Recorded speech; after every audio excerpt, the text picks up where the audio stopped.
Hello everyone, and welcome to this episode of Mrs. MommyMan, my new Iron Man. Today we get a lot of stuff done, and really propel ourselves out of the mid-game. I did glass blowing to 75 crafting so that I could get a stew boost and make an Amulet of Glory, which has really nice stats for the mid-game. I wanted to get some double hit weapons for Perilous Moons, so I went and got these Sulfur Blades. Oh, yes! Yes. Okay. Perfect. And the Glacial Tomatlis. So here's the setup for Perilous Moons, looking pretty good with tank armor, and also these double hit weapons. The reason the double hit weapons are good at Perilous Moons is because of a mechanic called flat armor. The Blood Moon and the Blue Moon bosses have negative flat armor. This means that for each time you land a hit, you are getting additional damage based on that flat armor reduction. Unfortunately, the Eclipse Moon has positive flat armor, meaning that for every hit you land, it actually reduces the damage you do.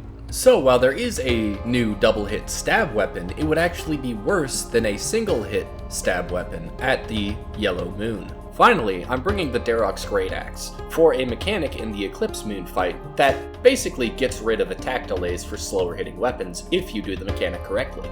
With all that said, let's get to grinding. Boop. Bop. Beep. Boop. Friendly reminder, don't try to be funny during a Moon's boss fight. Boop. Bop. Beep. Boop. Also, if you're thinking of raising your magic level by splashing in the Enclave, you're not safe. Boop. Bop. Beep. Boop.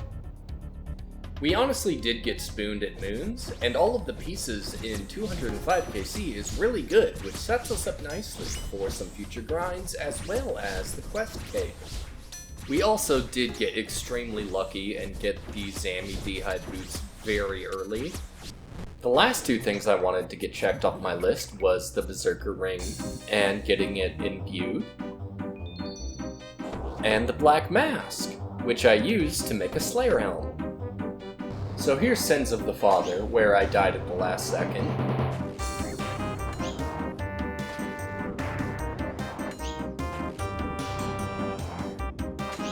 Yes! No! Fuck me! But it still counted. Secrets of the North, which I one-shotted.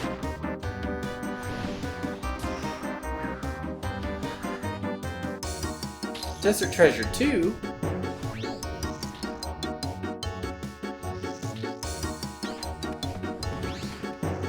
Dragon Slayer 2, where I barely made it through. 1%.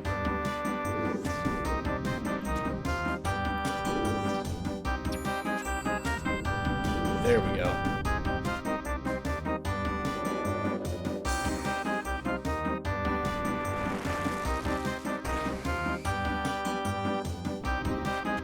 The last troll quest, which was pretty easy. While Gothic Sleeps, which was very fun, especially with the boost at the end.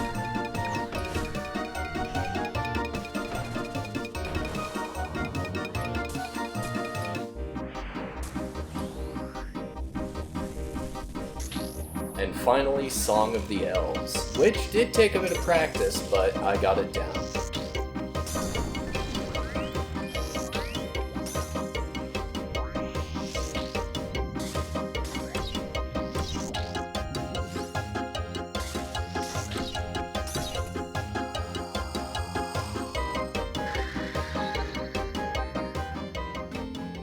So here's my stats at the end of the questcape grind. Rune crafting is clearly my lowest, but that's not gonna be that for long because rune crafting is extremely useful on an iron. I feel like the combat stats are looking really good, and I'm very glad I didn't stick myself at the gemstone crab like a lot of the WoW players are doing, because you really don't make a lot of progress or get very much gear by just grinding up purely combat stats. And honestly, from here on out on the Iron, a lot of the things I need to do are just grinding up some more gear. So that basically means I gotta stick to Slayer and do that for a very long time to get a lot of good upgrades.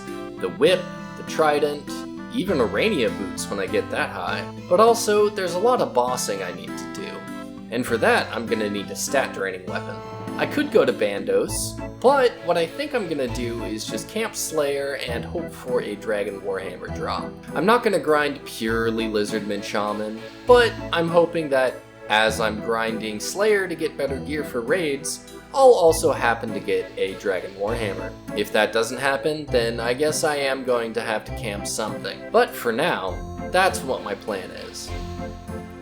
Thank you everybody for watching. I'm really excited to show you where this account goes in the future. Most of the grinds coming up are going to be a lot more interesting than just questing, so look forward to that. And as always, have a wonderful rest of your day.